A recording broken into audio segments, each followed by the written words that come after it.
विकल्प है। उनकी राजनीतिक बंधुआ मजदूरी खत्म हो गई। जहां लालू जी के डर से नीतीश भाजपा और भाजपा के डर से लालू जी को वोट देना पड़ता था, वो बंधुआ मजदूरी खत्म हो गई। अब उनके सामने एक विकल्प है।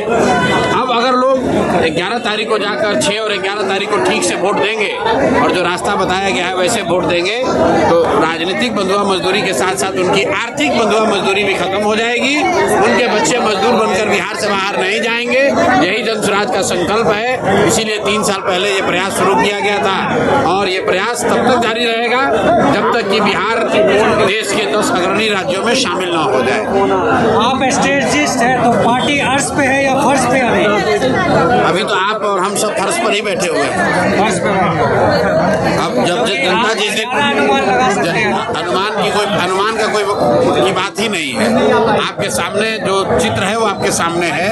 आप देख लीजिए, हर वो व्यक्ति जो जिसने जन स्वराज की बात सुनी है वो जान रहा है कि उसको क्या करना है। उसको बदलाव चाहिए। जन स्वराज में हम लोगों ने कहा है कि बिहार में 60% से ज्यादा लोग बदलाव चाहते हैं और लोग के पास बदलाव का 2 ही विकल्प है। या तो पुराने वाले जंगल राज को वापस लाइए या फिर एक ईमानदारी से किए गए प्रयास से बने हुए जन स्वराज के साथ जुड़िए। यही 2 विकल्प है। जो अभी व्यवस्था चल रही है एनडीए की, जदयू की, भाजपा की, अगर उसको वोट दीजिएगा तो जो भ्रष्टाचार है, पेपर लीक है, बेरोजगारी है, पलायन है, वो तो ऐसे ही चलता रहेगा।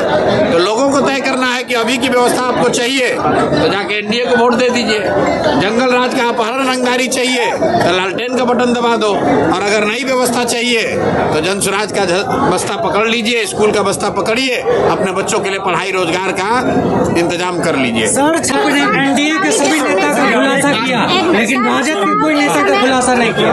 ऐसा है कि राजद के नेता भ्रष्टाचारी हैं, अपराधी हैं। उनके शासन को जंगल राज हमने नहीं, कोर्ट ने कहा। लालू जी पर केस हुआ, मुकदमा हुआ, जेल गए, कानून के तहत अब वो चुनाव भी नहीं लड़ सकते हैं। तो बिहार की एक जनता ये जानती है कि राजद के जो लोग हैं ये अपराधी प्रवृत्ति के लोग हैं, ये भ्रष्टाचारी हैं, सरकार में आएंगे तो गलत ही करेंगे। लेकिन उनको हटाकर जिनको सरकार में लाया गया, जिन्होंने अच्छे चाल चरित्र चेहरा का वादा किया, उन भाजपाइयों का, उन जदयू के लोगों का भी चाल चरित्र चेहरा कई मायनों में राजद से के नेताओं से भी बुरा है। इसलिए इनको ये लोग जो कम्बल ओढ़ के घी पी रहे हैं, जनता को बेवकूफ बना रहे हैं, इसलिए इनका जन्म कुंडली खोला गया है कि सम्राट चौधरी किसी राजद के नेता से ज्यादा बड़ा अपराधी है, अशोक चौधरी किसी राजद के नेता से ज्यादा भ्रष्टाचारी है, मंगल पांडे किसी राजद कांग्रेस के नेता से ज्यादा भ्रष्टाचारी है। इसलिए इनका पोल खोलना जरूरी था, इनकी सच्चाई जनता के सामने रखना जरूरी था। राजद और कांग्रेस के नेता जो थे वो तो पता ही है जनता को, इसीलिए तो उनको हटाया जनता ने। फिर उसी का बात क्यों करे। मधुबनी से बहुत